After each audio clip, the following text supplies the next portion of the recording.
ቸር አገልጋይ ማነው? ለንጉሥ የታመነ መክሊቱን ያልቀበረ አትርፎ የከበረ። መጽሐፍ ላይ ደግሞ በሰማይ ላይ ያሉ ሰራዊቶችን ይላል። በሰማይ ላይ ያሉ ሰራዊቶች ወይም ደግሞ በላይ በሰማይ ተብሎ የተጠቀሱት ምን ምንድን ናቸው? ፀሐይ፣ ጨረቃ፣ ከዋክብት፣ አዕዋፍት፣ ሌሎችም እነዚህ ሁሉ የሰማይ ሰራዊት ይባላሉ። ሰዎች ከነዚህ ውስጥ አንዳች ነገርን ስሎም ወይም ቀርጾ ማምለክ አይገባውም። በታች በብርም ካለው ከቀበሮም ከከርከሮም ከድኩላም ከተኩላም ከአንበሳም ከሸረሪትም ፓስተር ሶፊን ከሚመስል እንስሳም ጭምር ማንም ሰው አንዳች ነገርን ቀርጾ ማምለክ የለበትም። አሁን ምንድነው ያያለው? አንተ አሁን ምሳሌ እየሰጠሁኝ ነው። ምሳሌ እየሰጠሁኝ ነው። እኔ እንስሳ ነኝ።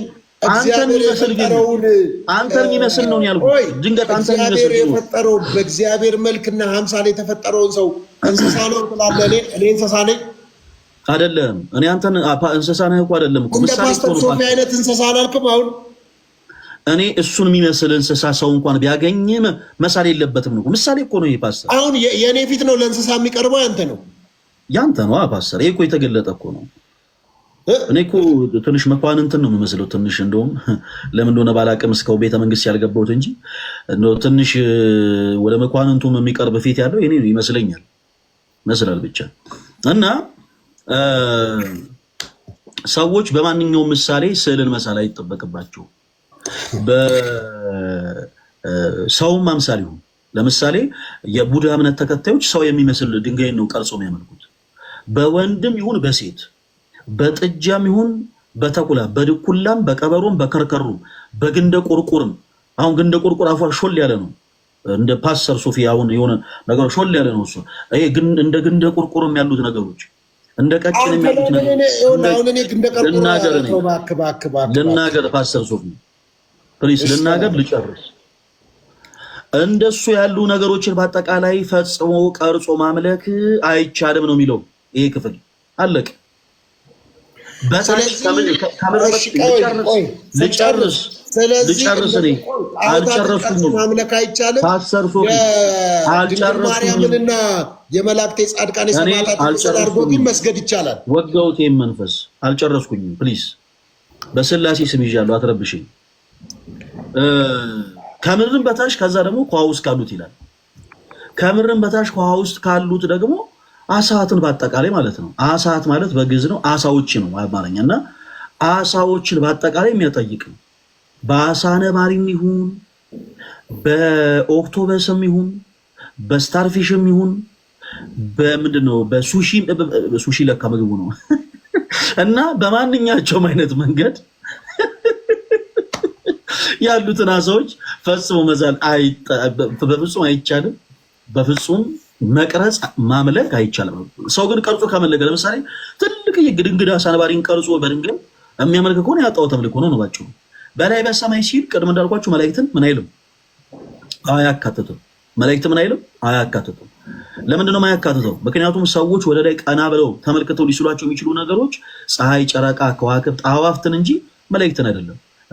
አሁን ለምሳሌ እነ ፓስተር ሶፊ ከጸጋው የጎደሉ ናቸው። እንደውም እነሱ ከጸጋው ጎድሏል ሁሉ እንኳን እነሱ ከጸጋው የጎደሉት እኔ በጸጋው ያለውኝ ፈለጋት ናቸው። ስራሱ ወደ ላይ ቀና ብል መላእክትን ልመለከት አልችልም። መላእክትን መመለከት አልችልም። ስለዚህ ቀና ብዬ እነሱ ልስል አልችልም ነው ባጭሩ። እንኳን ለመሰር ማየትም አይችልም። በላይ በሰማይ የተባሉት ሰራዊቶች ግን እነማን ናቸው? ፀሐይ፣ ጨረቃ፣ ከዋክብት፣ አዕዋፍ። ሰዎች ወደ ላይ ወደ ሰማይ ቀና ብለው ተመልክቷቸው ሊሰሏቸው ሊቀርጿቸው የሚችሉ ነገሮችን ጠቀሰ። እንደውም ዘዳግም ላይ ምን ብያቸዋለሁ? የሰማይ ሰራዊት ይላቸው። ሰው እነዛን መሳልም መቅረጽም አይቻልም። ሰው ግን ስሎ ቀርጾ አመልካለሁ ካለ ያ ምንድነው? ጣዖት አምልኮ። የአምልኮ ስግደት አቀርባለሁ ካለ ያ ምንድነው? ጣዖት አምልኮ። ጣዖት አምልኮ ልክ በዘመናችን ሰዎች ለሆነ ጨርቅ ይዞ ምናምን ሱፍ ለብሶ ስሪቢስ ለብሶ ለሚዞር ሰው እንደሚሰግዱት ማለት ነው። አንተ ጋር ያሉት አለ አይደል እንዴ? አሁን አላነሳውም። እኔ አንተ ቤተ እምነት አባ ገብረ ኪዳን እንደውም ተናግሮ አዲስ አበባ ላይ የቤት ኪራይ ሲጎልበትና የቤት ኪራይ የሚበላው ፕሮቴስታንት አጥማቂ ነኝ ብሎ እኔ ፕሮቴስታንት ተክሎ የሚያጭበረብራል አላልኩኝም እንዴ? በነገራችን ላይ ስግደትን ኦርቶዶክሳውያን ሲያደርጉትና እነገሌ ደግሞ ሲያደርጉት ይለያያል። ለምሳሌ አሁን ፓስተር ሶፊና ግብረ አበሮቹ በሚያስተምሩበት ቦታ ስለ ስግደት ሲወራና እኛ ጋር ይለያያል። ለምን እመጣበታለሁ። ስለ ስዕላት እንጨርስ። ስዕላት አታንሳ፣ በመሃል አታንሳ። የእናንተን ካነሳው እኔ አንተን አላነሳሁም። አበው ሲተርቱ እንደዚህ ይላሉ። እኔ ተረት አልፈልግም። ፓስተር ሶፊ እኔ ክርስቲያን ነኝ። እኔ በክርስቶስ ኢየሱስ ክርስቲያን ነኝ። ተረት አልፈልግም። ተረት አልፈልግም። ምንድነው የመጽሐፍ ቅዱስ ጥቅስ ሲያቀታችሁ ደግሞ ወደ ተረት መዞር? እንደዚህ አይነት ነገር እኔ አልፈልግም። አሁን እኔ ተረት አልፈልግም። በእግዚአብሔር ቃል ነው ቅዱሳት ይሄ መንፈስ አከርካሪ ነው። ይሄ መንፈስ አከርካሪ ነው። የስዕል ቅዱስና እርኩስ እንዳለው ትነግረኛለህ። ይኸውልህ ቅዱሳት ስዕላት ሰውንና እግዚአብሔርን የሚያገናኙ መንፈሳዊ ሀብቶች ናቸው። ፓስተር ሶፊ ምን የትኛው ነው የሚለው? የእናንተ መጽሐፍ አውጥቼ ነው። ይኸውልህ እስኪ አውጣው ፕሊዝ። ይሄው ያወራው ነው እኮ ያሉት። እስኪ አሳየን አለኝ። መጽሐፉን አሳየን። አሳየኝ መጽሐፉን። እኔ መማር ፈልጋለሁ። መጽሐፉን አሳየን። ተሙ ኦልሬዲ ጀምረሃል። እኔ ጋር ክትትል ትምህርት እዛ ላይ እንማራለን። ሁለተኛው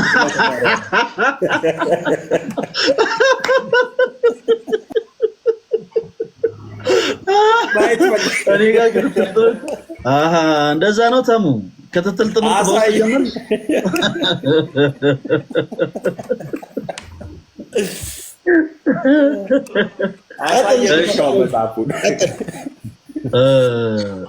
በነገራችን ላይ በጣም ጊፍት አብዝታችሁ እየሰጣችሁኝ ያላችሁ ኦርቶዶክስ የሆናችሁ ወንድሞች ተባረኩ፣ እግዚአብሔር ይባርካችሁ። ፓስተር ሶፊ በባለፈው እኔ ጋር መጥቶ 5000 አስገቡኝ ብሎ 5000 ሳይገባ በ300 ኮይን ወረደው እና እኔ ገና 5000 ሳልል በ5000 ጊፍት የባረካችሁ ወንድሞች በእውነት ተባረኩ። በጣም ነው የምወዳችሁ። 20000 አስገቡት። 20000 የኔ ልጆች እኮ ናቸው። የኔ ልጆች እኮ ናቸው እየባረኩ ያሉት እኮ። አንድ ነገር ላሳይ። ቆይ አንተ ዝም በል። ከዚህ በኋላ ኦርቶዶክስ የሆናችሁ ወንድሞች ይኸው 20000 አስገቡት። 20000 ሲገባ የኔ ናቸው እንዳትል። ከዚህ በኋላ ይኸው እኔ መልእክት አስተላልፌያለሁ። ኦርቶዶክስ ሆናችሁ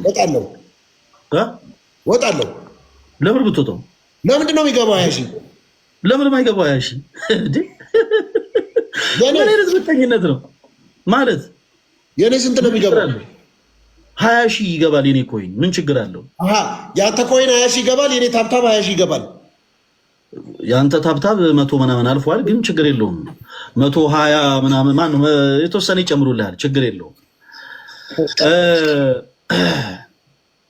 ገና ካሁኑ ጀምሮታል። በእውነት ተባረኩላችሁም 20000 ያስገቡት። እሺ ስለ ስላት ስናወራ ዘጸአት እንዴ አረ ምን አይነት ኦርቶዶክሳዊ ህብረት ነው ያለው እዚህ? ምን አይነት ኦርቶዶክሳዊ ህብረት ነው ያለው? እኔ ጋር እኮ ነው ያሉት እኮ። ኖ አይነ ደም አይልበስ። እኔን ብቻ አዳምጠኝ ነው። በፍጹም ቴንክ ዩ። የኔንም ታያለህ። ቀጥል። ስህተት በሆነ መንገድ ሰዎች የዘጸአት ምዕራፍ 20 ከቁጥር 4 ላይ ያለውን ቃል ይሰጣሉ እና ባጭሩ ይሄ ክፍል ከስዕላት ጋር አይገናኝም። ስዕላት መጽሐፍ ቅዱሳዊ ናቸው? አዎ ናቸው። ለምሳሌ አንድ ነገር ላሳያችሁ። ስዕላት መጽሐፍ ቅዱስ አይደሉም የሚሉ ፕሮቴስታንት የሆኑ ወንድሞች ይሄ የእነሱ መጽሐፍ ቅዱስ ነው። ይሄ መጽሐፍ ቅዱስ አዲስ መደበኛ ትርጉም ይባላል። እዚህ ላይ ምን ስል ይታያል? ፓስተር ይቀና በል፣ አይዞህ፣ አንገትን አትርፋ። እዚህ ላይ ምን ስል ይታያል? አትዙር፣ ጊፍት ችግር የለውም። መጽሐፉን ፓስተር ንገረኝ። እዚህ ላይ የምን ስል ይታያል? ለእኔ ነው ለአንተ ነው? የሆነ የተለያየ ነገር እያየሁ ነው። ምን ይታያል እዚህ ላይ? መስቀል። አዎ፣ የምን ስዕል ነው ይሄ? የመስቀል ስዕል። እንግዲህ ቅድም ጥቅስ ሰጠኝ ነው። መስቀል ምናምን እናደርጋለን። እኔ አሁን አልጨረስኩኝም። ምንድነው አንተ ላይ ጨለማ የሚያካፋው? ጨለማውን ይክፈፍልህ። አሜን። የምን ጨለማ? እና አሁን ጨለማ እያካፋ ነበር አንተ ላይ። ብርሃን ስለሆንኩ ጨለማ እያካፋ ነበር። አንተ ላይ ጨለማ እያካፋ ነበር። ስለ እውነት ከፈለክ ደግሞ ያሳየዋለሁ። በደንብ አድርገህ አዳምጠኝ። ቅድም አንድ የመጽሐፍ ቅዱስ ማስረጃ ሰጠኝ። ያ ደግሞ ስዕላት መጽሐፍ ቅዱሳዊ እንዳልሆኑ የሚናገር አካፋውን ጨለማ በጌታ በኢየሱስ ስም አንተ ጋር ተከታታይ ትምህርት ስለጀመረ ነው እሱን ጋር ያካፋ። ለዛ ነው ሁለታችሁ ግን ያካፋ። አይ እኔ ዲያቆን ከጨረሰ በኋላ ታያለህ። የኔ 20 ሺህ ስላቸው ከአንዳንድ ነው የሚደርሰው። አሳይቻለሁ። የኔ 50 ሺህ ይገባል። የኔ ጋር 50 ሺህ ይገባል። ዲያቆን 20 ሺህ ይግባና የኔን በኋላ እነግርሃለሁ። አሁን ቀጥል፣ ትምህርት ላይ ቀጥል ዲያቆን። እና ቅድም በጣም አዝናለሁ በዚህ አጋጣሚ ብዙ ጊዜ ማያነብ መጽሐፍ ታውቀዋለህ። ግን ፈለገ ጽርሐ አርያም የሚባል አቶ ፍቃዱ ቸሩ የጻፉት በኢትዮጵያ ኦርቶዶክስ ተዋሕዶ ቤተክርስቲያን ሜሴጁን ታሳየ መጽሐፍ ጽርሐ አርያም ቅድስት ሥላሴ ካቴድራል የታተመ መጽሐፍ መጽሐፉን አሳየን። እንደዚህ አንስተ ይኸው መጽሐፍ በል። ልክ እንደ ዲያቆን መጽሐፍ ቅዱስ እንዳነሳ አዲሱ ትርጉምን ይኸው የመጽሐፍ በል። ቆይ አንዴ አዳምጠዋ። አመት አላወራም እኮ ጽርሐ አርያም የሚል መጽሐፍ ታውቃለህ ወይ? ስለ ቅድስት ስዕላት የጻፉ አቶ ፍቃዱ ቸሩ የሚባሉ በኢትዮጵያ ኦርቶዶክስ ቤተክርስቲያን ርዕሰ አድባራት ጽርሐ አርያም ቅድስት ሥላሴ ካቴድራል። መልካም እሺ። መጽሐፉን እኔ አላውቀውም። ኢንኬስ ግን መጽሐፍ ሊኖር ይችላል። በደንብ አድርገህ አዳምጠኝ ፓስተር። በነገራችን ላይ የሌለ ነገር አይደለም ማውራ ስላለ ከነጸሐፊው የነገርኩህ መጽሐፉ የታለ? አሁን ለምሳሌ ያክል ያው ለኔ ፈለገ ጽፎልኝ እያነበብኩኝ ከምናገር ይልቅ ፈለገ በል ያለኝን እኔ አሁን እንደዚህ ሆኜ ነው እያወራ ያለሁት። እኔ በኋላ አይደለም መጽሐፉ ነው። ቤተክርስቲያን ብዙ ሊቃውንቶች አሉ እኮ መጽሐፉን ማላሳየም ልነግርህ እኮ ብዙ ሊቃውንቶች አሉ አይደለም። ፈለገ የሚለውን ነገር በሙሉ የኢትዮጵያ ኦርቶዶክስ ቤተክርስቲያን አትቀበለውም እያለ የሚለውን በሙሉ ቅድም ለምሳሌ አንስቼ እዚህ ላይ ያነበብኩት አሳየና መጽሐፉን። ወይ አዳምጥ። ለምን አታዳምጥም? ትምህርት ሃይማኖት ላይ ያለ ጽሁፍ ነው። ባይዘው ስለ ትምህርት ሃይማኖት የሚያብራራ መጽሐፍ ነው። ስለ ስዕለ አድኖ ትምህርት ሃይማኖት ላይ ስላለው ነው። የቅዱሳት ስዕላት ትርጉም አመጣጣቸው በአዲስ ኪዳን ቅዱስ ስዕላት በኢትዮጵያ ቤተክርስቲያን የቅዱስ ስዕላት ጥቅም እነዚህም 4 እና 5 ነገሮችን በደንብ የሚያብራራ መጽሐፍ ነው። ከነሱ ነው እኔ አሁን ፈለገ ሲያወራ እዚህ ጋር እየገለጥኩ። እሺ ቀጥል። ኦኬ ሶፊ ማለት ማን ነው? ይቅርታ ፓስተር ሶፊ ሲጀመር የታገሉ 20,000 ሰዎች 7,000 ላይ ቆሙ ያስገቡታል። 20,000 አይደለም 20,000 አልፎ 50,000 ይገባል። እኔ ስለሆነ ያን ያክል ፎከስ ስላላደረኩበት ነው እንጂ ነው ሳላቋርጥ ኖ ቀጥሉ ግፉና ሁኑ ቶሎ ምናምን ብል ማለት ነው ይገባል። ኦርቶዶክሳውያን ስናዝ ታዛዦች አሉን። እግዚአብሔር የተመሰገነ ይሁን። ወደ ቃሉ እንመለስና ምን አለ መሰላችሁ፣ የመጀመሪያው መሰረታዊ ነገር የቤተክርስቲያናችን ዶክትሪናል የሆነው ትምህርት መጽሐፍ ቅዱስ ነው። ሰዎች የተለያዩ መጽሐፍትን ሊጽፉ ይችላሉ። የጻፏቸው መጽሐፍቶች በአጠቃላይ መጽሐፍ ቅዱሳችንን ካልመሰለ የተሳሳቱት እነርሱ እንጂ ቤተክርስቲያናችን አይደለችም። ስለዚህ አንድ ሰው መጽሐፍ ሲጽፍ ቤተክርስቲያን ከምታስበው ውጪ ከጻፈና ካስቀመጠ ልክ እንደ መጽሐፍ ቅዱስ ማስረጃ አድርገህ እንዳታሳየኝ ለኔ ብራዘር። እንደ መጽሐፍ ቅዱስ ማስረጃ ይሄው እዚህ ጋር እንዲህ ብለው ጽፎ ቤተክርስቲያኗ አምናባቸው ይሄው የኢትዮጵያ ኦርቶዶክስ ቤተክርስቲያን ቅድስት ሥላሴ አሁን እኮ ስተታለው እያልኩ አይደለም ፓስተር። ገና ለገና እኔ አሁን እያልኩ ያለው ድንገት እኔ ከምነግርህ ውጪ ሐሳብ እኮ ምን ላነሳብህ እንደሆነ ስለገባ ተጨነቀ። ወይኔ ጌታዬ ሆይ ያራዳምጠና እኔ በመንፈስ ነው እየወሩ ያሉት። ፓስተር እባክህን ጸጥ በልና አዳምጠኝ። ትላንት የተሳደብከውን ስድብ ተመልክቻለሁ። ትላንት የሰደብከኝ ትላንት ያለውን ዘለፋ ሁሉ በክርስቶስ ኢየሱስ ስም ይቅር ብዬህ ነው ዛሬ በነገራችን እዚህ ቤት የተገኙት። ይሄ ቤት አልተሳደብኩም። እውነትን መናገር ስድብ አይደለም። ከዛ ሰው ጋር ሆነ ቁጭ ብሎ 24 ሰዓት እህል ከሚበላ ሰው ጋር ሆነ ሰድበኸኛል፣ ተመልክቻለሁ። አመሰግናለሁ። ትከሻዬን ነካ ነካ እያደረጋችሁ ነው እና ክፉ ቃል ወጥቷል ሰምቻለሁ። ከሱ ጋር እኔ አሁን ማለት የማልፈልገውን ነገር ተናገራችሁኛል። ችግር የለውም። እኔ የሁለታችሁንም አካውንት አዘጋው ነበር። በነገራችን ላይ በጣም ከባድ ኦርቶዶክስ ያቀውን ያለን እኛ ቲክቶክ ላይ በጣም ከባድ። በአንድ ቀን ውስጥ በ24 ሰዓት ውስጥ ገና አንተ አሜን ብለህ ላይቭን ዘግተህ እንደወጣ ቲክቶክ አካውንትን እዛ ስልክ ላይ ላታገኙ ትችላለህ። እኔ አስተንፋሴ ነው ቲክቶኩን ነው የምታዘጋው? ቲክቶኩን ነው እስትንፋስን የሰጠህ እግዚአብሔር ነው። ቲክቶኩን ግን እኛ ልናዘጋው እንችላለን ነው። ሌላ ከፍታለሁ። ቲክቶኩን እኛ ልናዘጋው እንችላለን፣ ግን እኛ አሁን ይቅር ብለናል። ሌላ ከፍታለሁ። ሌላኛው ይዘጋል። በቃ ተዋለሁ፣ ይቀራል። በቃ ነው ከመጨረሻ ተዋለሁ ቲክቶኩን። እሱን ነው የምልህ እኮ ቲክቶኩን እንዳትገባ እናደርጋለን። ስለዚህ በቻልከው አቅም ከኛ ጋር ተገባብተህ ኑር ነው። እኛ አንዳንድ ጊዜ አንዳንድ ነገሮችን ጸጥ ብለን ስናልፍ እንደው አለ አይደለ ስለ ፍቅር ስለ ትህትና ብለን እንጂ ከጌታ ከኢየሱስ መስቀል ላይ ሞደስ ስላልፈለገ እቺ መልእክት ለማን ናት? ወይ ሰውየው ስሙን ጥራው።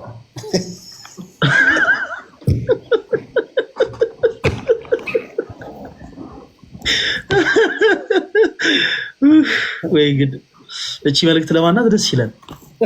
እኔ አታጣላኝ፣ እኔ ከህዝብ ጋር አታጣላኝ ፓስተር። እኔ ለጨዋታ ነው እንደዚህ ያልኩት። እኔ የማንንም አካውንት የማዘጋት አላማ የለኝም። አስቤውም ወጥኜውም አላቅም። ደግሞ በእልህ ይቺ መልእክት ለማን ናት ብለህ ደግሞ ሌሎች ሰዎችን አስነስተህ አካውንት እንዳታዘጋው በክርስቶስ ፍቅር ለምናለሁ። አጥልሽ አቅሙ ቢኖርህ እንኳን አታዘጋም። ለምን ቢባል የማናዘጋበት ሁሉን በፍቅር ስለምንገዛ ነው እና ስምም ደግሞ አይጠራም።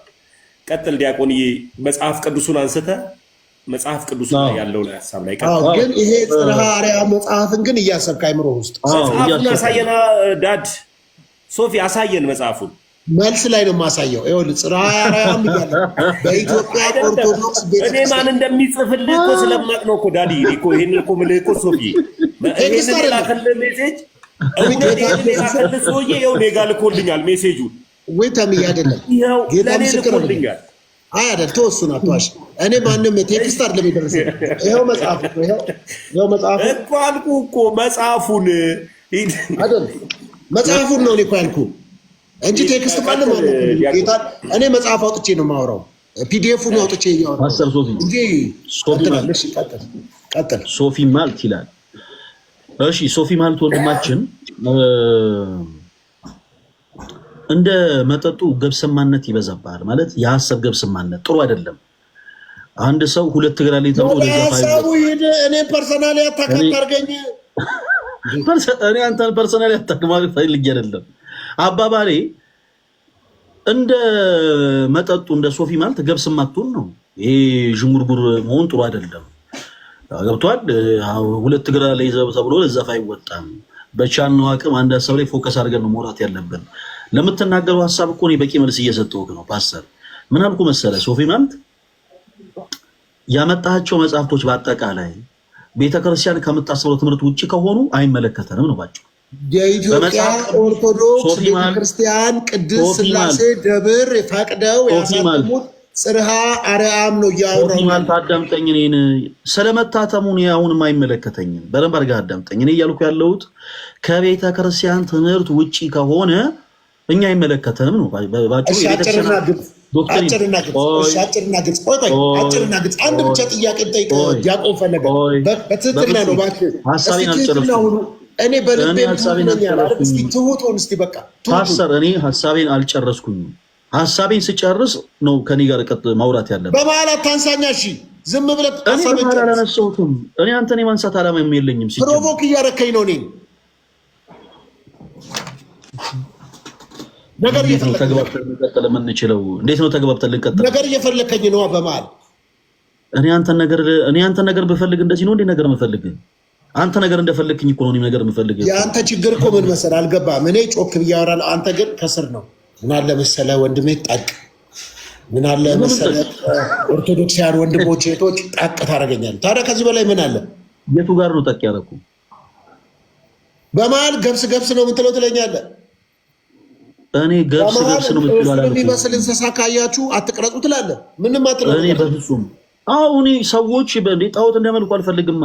አንዳንድ ጊዜ ሰው ድንገት አይታወቅም። አንተን የሚመስል እንስሳ ቢያገኙ ነው፣ ሊያውም የቤት ሳይሆን የዱር እንስሳ ቢያገኙ ለምሳሌ ምን ይታወቃል? እኔ ወደ ስህተት መንገድ እንዳይሄዱ ለማለት ያክል ነው እንጂ እኔ አንተን ጠልቼ አይደለም። ፓስተር ሶፊ፣ እኔ በክርስቶስ ፍቅር በጣም ነው የምወድህ። ስለዚህ በቻልኳት ጠርበን እናዳምጥ። አሁን አንተ ነው የምትወደኝ እኔ? አዎ እኔ በክርስቶስ ፍቅር እወድሃለሁ። በጣም በክርስቶስ ፍቅር ስለምወድህ ነው ካለህበት ጨለማ እንድትወጣ አብዝቼ የምጸልየው። በነገራችን ላይ አብዝቼ ስለአንተ የምጸልየው ትላንትና ማታ መንፈስሽ ሲታወቅ ነበር አይደለ? ተኝተህ ለምሳሌ ትላንትና ማታ ቤት ከገባሁ በኋላ እንዴ ተደውለልኛል ነበር እንዴ? ትላንትና ማታ አንተ ቤት ከገባ በኋላ መንፈስሽ ሲታወቅ ስደውልልኝ እኔ አሜን ብዬ ጨርሼ ነው ስልክ ያነሳሁት። በነገራችን ላይ ስለ አንተ አብዝቼ ክርስትና ስም የለህም። በእርግጥ ፓስተር ሶፊን ብትባል ስሙ በሰማይ ቤት አይታወቅም። ግን ወንድሜ ያልኩኝ በቃ ለወንድሜ በጨለማ አሰራር ውስጥ ያለውን ወንድሜ እግዚአብሔር አምላክ ሆይ በቃ በስምህ አድነው። እግዚአብሔር አምላክ ሆይ ካለበት ድቅድቅ ጨለማ አውጣው። በቃ ቤተክርስቲያንን ልቡ ይናፍቃል። ልቡም ስለሚናፍቅ ባይኖም ኖር ነጠላ ፒንክ ነጠላ ያደርጋል። ይሄንን የልቡን መሻት አሰበህ ደግሞ ተመልከተህ ጌታ ሆይ ነጩን አለብሰው ብዬ ስላንተ አብዝቼ ይጸልይ ነበር። መንፈስሽ ይታወቅ ነበር። አይ ነው አቤት አቤት አቤት አቤት አቤት አቤት። እኔ ገርመኛል ለመሰለህ እነሱ ጋር ካለው ይልቅ እናንተ ጋር ያለው አብዝቶ ይበልጣል ያል ብራዘር። እሱ ነው። አዎ እነሱ ጋር ካለው ይልቅ እኛ ጋር ያለው ኃይለኛ ነው። ከኔ ጋር ያለው ይኸውልህ ጠላቴ ፓስተር ፓስተር ሶፊ አለው ተው ቆይ ሶፊ ምንድን ነው ከኔ ጋር ያለው ኃይለኛ ነው። ፉከራ ነው ያለው አሁን እሱን ተው። ፉከራ ነው ሽለላ ነው። ጠላቱ ጣና ጠላታችን ሰይጣን ነው። ጥቅስ ሰይጣን ይጠቅስ ነበር። አንድ ጊዜ ክርስቶስ ኢየሱስን አግኝቶ ብትሰግድልኝ ብሎታል። ታስታውሳለህ? ጥቅስ መጥቀስ መኖር አይደለም፣ መኖርና መጥቀስ ይለያያል። አሁን ክርስትናን እንኑረው ነው። ስንኖረው ግን መጽሐፍ ቅዱሱ የሚለውን ሐሳብ ይዘን እንከተል ነው። መጽሐፍ ቅዱስን እኮ ፕሮቴስታንትም ያነባል፣ ኦል ጂሰስም ያነባል፣ ጆሆቫ ዊትነስም ያነባል፣ ሌሎችም ያነቡታል። ግን ይኖሩታል ወይ ነው። እንኳን እሱ አይደለም እስልምና ላይ ያሉት ልጆች እንደ ፊክሽን አንብበውት ከኦርቶዶክስ ጋርም ከክርስቲያን ጋርም ለመከራከር ይመጣል። አሁን ይሄ ቅዱሳን ስዕላት ወይም ደግሞ ስዕላት መጽሐፍ ቅዱሳዊ ናቸው ወይ ወደሚለው ሐሳብ እንሂድ። እሱን ሐሳብ ላይ ነው ስለሱ እያወራሁት እኮ ነው። አሁን በመሃል እያነሳኝ እኮ ነው። ተሙ አንተ ገና አዲስ ስለሆንክ ምን አለ መሰለህ ሶፊ እቺን ልበልህ ተሙ ገና አዲስ ስለሆንክ እቺን ጥበብ አንተ አልተማርካትም። እቺን ጥበብ ገና አልገባችም ተሙ እነሱ ይኸውልህ ለሃይማኖቱ አዲስ አይደለም። ገብቶ ነው ሃይማኖቱን የተከተልኩት አይደለም። ሃይማኖቱ ገብቶኝ ነው። አሁን ይኸውልህ ክርስቶስ ኢየሱስ 10 ሰዓት መጣ፣ 9 ሰዓት መጣ፣ ሁሉም አንድ ነው አይደለም። እቺ እነሱ ነካ የሚያደርጓት ነገር አልገባህም አንተ ገና አልነካህም። በነገራችን ላይ የነካ መስሎ ነው እንጂ አልነካህም። አሁን ምን አለ መሰለህ ሊነካኝ ይችላል ብለህ ስለምታስብ ነው የነካ የመሰለ እንጂ አልነካህም አይደለም። ትልቁ ሐሳብ ምንድነው? መጽሐፍ ቅዱሳዊ የሆኑ ሐሳቦችን መቀበል። አሁን ፕሮቴስታንቲዝም አሁን ያነባል ወይ ካልከኝ አዎ ያነባል፣ ግን አይኖረው። እናንተ ልክ አይደላችሁም ብላችሁኛል። ስለ ቅዱሳት ስዕል አድኖ አይባልም፣ ቅዱሳት ስዕል ናቸው የሚል ነው። በነገራችን ላይ በዚህ አጋጣሚ ማወቅ ያለብን ነገር ከሁሉ ነገር በፊት እኔ ትናንትና ማታ እንዳልኩ እኔ ለአንተ ዛሬ ጸሎት አደርግልሃለሁ። አቤቱ ቅዱስ አምላካችን ልዑል እግዚአብሔር ሆይ ወንድማችን ታምረ ማርያምን ታደገው በእናትህ ስም በንጽሕተ ንጹሐን በቅድስት ድንግል ማርያም ስም የተሰየመውን ወንድማችንን ታምረ ማርያምን በእውነት የእናትህን ታምር ግለጽበት። በልቡ በጣም ጨለማ በዝቷል። ቅዱስ አምላካችን እግዚአብሔር ሆይ ለሐዋርያት፣ ለቅዱሳን፣ ለጻድቃን፣ ለሰማዕታት የገለጥከውን እውነት ግለጽለት። ካለበት ድቅድቅ ጨለማ ሮጦ አምልጦ ወደሚደነቀው ብርሃን ይሸጋገር ዘንድ አቤቱ ቅዱስ አምላካችን እግዚአብሔር ሆይ ያንተ ቅዱስ መልካም ፈቃድ ይሁንልን። በልባችን ልብ በወንድማችን ልብ ላይ ያለውን እንደ አለት የጠጠረ እንደ አለት የጠነከረውን የክደት ትምህርት በአጠቃላይ አምላካችን እግዚአብሔር ሆይ በሶስትነት በአንድነት ስም በስላሴ ስም የተሰባበረ ይሁን። ከዚህ ሰዓት ጀምሮ በአንደበቱ ተቀምጦ የሚያወከንን መንፈስ አንተ አቁምልን። አሜን።